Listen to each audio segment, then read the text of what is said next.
Let's help the tiger surprise Rocket. Shh. We have to creep up behind Rocket so we can roar and surprise the hiccups away. Let's creep like tigers. Creep with us. Pretend your hands are tiger paws like this.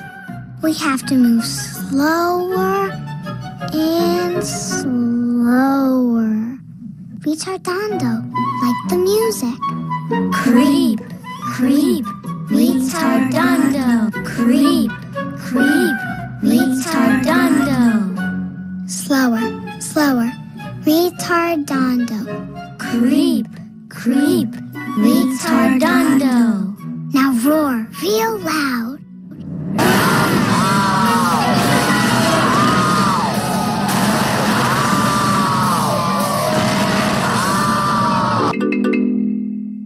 Rocket loved that surprise. That was some sneaky creeping.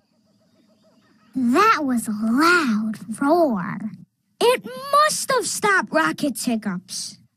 Let's listen.